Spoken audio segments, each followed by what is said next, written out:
ಧುಮ್ಮಿಕ್ಕುವ ಜಲಪಾತದ ಶಬ್ದ ಕೂಡ ಒಂದು ಸಂಗೀತ. ಆ ಶಬ್ದಕ್ಕೆ ಎಂಥವರನ್ನು ಕೂಡ ಮಂತ್ರಮುಗ್ಧರನ್ನಾಗಿಸುವಂಥ ಶಕ್ತಿ ಇರುವಂಥದ್ದು. ಹಾಗಾಗಿ ಏನು ಬೆಟ್ಟ ಗುಡ್ಡಗಳ ನಡುವೆ ಹರಿಯುವಂಥ ಒಂದು ಜರಿ ಆಗ್ಬೋದು, ಅಲ್ಲಿನ ಬೀಸುವಂಥ ಗಾಳಿ ಆಗ್ಬೋದು, ಇದು ಕೂಡ ಒಂದು ರೀತಿ ಪ್ರವಾಸಿಗರನ್ನು ಮಂತ್ರಮುಗ್ಧರನ್ನಾಗಿಸುವಂಥದ್ದು ಮತ್ತು ಆ ಒಂದು ಪ್ರಕೃತಿಯ ಮಡಿಲಲ್ಲಿ ಮೈ ಮರಿಬೇಕು ಅಂತ ಅನಿಸುವಂಥದ್ದು. ಅಂತಹ ಒಂದು ಸೌಂದರ್ಯ ಚಿಕ್ಕಮಗಳೂರು ಜಿಲ್ಲೆ ಮೂಡಿಗೆರೆ ತಾಲೂಕಿನ ಚಾರ್ಮಾಡಿಯಲ್ಲಿ ಯಥೇಚ್ಛವಾಗಿದೆ ಅಂತ ಅಂದು ಕೂಡ ತಪ್ಪಿಲ್ಲ. ಯಾಕೆಂತಂದರೆ ನಾನು ಈಗಿರುವಂಥ ಜಾಗ ಕೂಡ ಅಂಥದ್ದೇ ನೋಡ್ಬೋದು.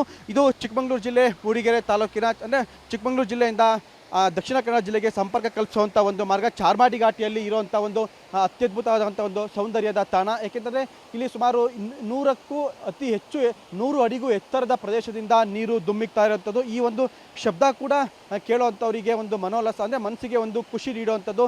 ಬದುಕಿನ ಎಷ್ಟೇ ಜಂಜಾಟಗಳು ಇದ್ದರೂ ಕೂಡ ಈ ಒಂದು ಪ್ರದೇಶಕ್ಕೆ ಬಂದರೆ ಅಂತಂದರೆ ಅದರಲ್ಲೂ ಕೂಡ ಪ್ರಮುಖವಾಗಿ ಮಳೆಗಾಲದಲ್ಲಿ ಈ ಒಂದು ಜಾಗಕ್ಕೆ ಬಂದರೆ ಎಂಥವರಿಗೂ ಕೂಡ ಇಲ್ಲಿನ ಈ ಒಂದು ಕಲ್ಲುಗಳ ಮಧ್ಯೆ ಹರಿಯುವಂಥ ಕಲ್ಲುಗಳ ಮಧ್ಯೆ ಧುಮ್ಮಿಕ್ಕುವಂಥ ಈ ನೀರಿನ ಶಬ್ದ ಒಂದು ರೀತಿ ಅವರನ್ನು ಮಂತ್ರಮುಗ್ಧರನ್ನಾಗಿಸುವಂಥದ್ದು ಮತ್ತು ಇಲ್ಲೇ ನಿಂತ್ಕೊಂಡು ಕಾಲ ಕಳಿಬೇಕು ಅಂತಲೂ ಕೂಡ ಅನಿಸುವಂಥದ್ದು. ಯಾಕೆಂದರೆ ಚಿಕ್ಕಮಗಳೂರು ಜಿಲ್ಲೆಯಿಂದ ಏನು ಕೊಟ್ಟಿಗೆಹಾರದಿಂದ ಚಾರ್ಮಾಡಿ ಘಾಟಿಗೆ ಏನು ಕೊಟ್ಟಿಗೆಹಾರ ಅಂದರೆ ದಕ್ಷಿಣ ಕನ್ನಡ ಜಿಲ್ಲೆಗೆ ಸಂಪರ್ಕ ಕಲ್ಪಿಸಬೇಕು ಅಂದರೆ ಸುಮಾರು 22 ಕಿಲೋಮೀಟರ್ನಷ್ಟು ದೂರ ಇದೇ ರೀತಿಯಾದಂಥ ಒಂದು ಮಾರ್ಗದ ಮಧ್ಯೆ ಈ ಮಾರ್ಗದ ಮಧ್ಯೆನೇ ಕೂಡ ಒಂದು ಪ್ರಯಾಣ ಮಾಡಬೇಕಾಗಿರುವಂಥದ್ದು.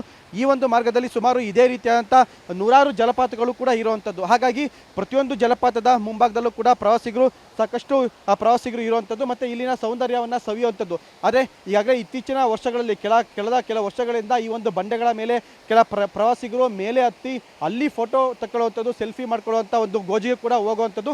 ಹಾಗಾಗಿ ಸಾಕಷ್ಟು ಜನ ಇಲ್ಲಿ ಬಿದ್ದು ಕೈಕಾಲು ಕೂಡ ಮುರ್ಕೊಂಡಿರುವಂಥದ್ದು ಮತ್ತು ಸಾವು ಕೂಡ ಸಂಭವಿಸಿರುವಂಥದ್ದು. ಹಾಗಾಗಿ ಈಗ ಪೊಲೀಸವರು ಇಲ್ಲಿ ಯಾವಾಗಲೂ ಕೂಡ ಒಂದು ಬೀಟ್ ವ್ಯವಸ್ಥೆ ಹಾಕಿರುವಂಥದ್ದು. ಹೆದ್ದಾರಿ ಅಂದರೆ ಏನು ಪೊಲೀಸರು ಕೂಡ ಇಲ್ಲಿ ಸಾಕಷ್ಟು ಬಂದೋಬಸ್ತನ್ನು ಕಲ್ಪಿಸಿರೋದ್ರಿಂದ ಈ ಒಂದು ಎತ್ತರದ ಪ್ರದೇಶದಲ್ಲಿ ಪ್ರವಾಸಿಗರು ಕೂಡ ಹೋಗೋದಕ್ಕೆ ಯಾರು ಕೂಡ ಬಿಡದಲೇ ಇರುವಂಥದ್ದು. ಆದರೆ 22 ಕಿಲೋಮೀಟರ್ ವ್ಯಾಪ್ತಿಯ ಚಾರ್ಮಾಡಿ ಘಾಟಿಯಲ್ಲಿ ಈ ರೀತಿಯಾದಂಥ ಒಂದು ಸೌಂದರ್ಯದ ತಾಣ ಸಾಕಷ್ಟು ಇರುವಂಥದ್ದು. ಹಾಗಾಗಿ ಈ ಮಾರ್ಗದಲ್ಲಿ ಪ್ರಯಾಣ ಮಾಡುವಂಥ ಬಹುತೇಕ ಪ್ರಯಾಣಿಕರು ಕೂಡ ಈ ಒಂದು ಮಾರ್ಗಗಳಲ್ಲಿ ನಿಂತ್ಕೊಂಡು ಇಲ್ಲಿ ಫೋಟೋ ತಗೊಂಡು ಸೆಲ್ಫಿ ತಗೊಂಡು ಈ ಒಂದು ಸೌಂದರ್ಯನ ಸೌದು ಮುಂದೆ ಹೋಗ್ತಾ ಇರುವಂಥದ್ದು. ಕ್ಯಾಮರಾಮನ್ ಪುರಿ ಜೊತೆ ನಾರಾಯಣಗೌಡ, ಪಬ್ಲಿಕ್ ಟಿವಿ, ಚಿಕ್ಕಮಗಳೂರು.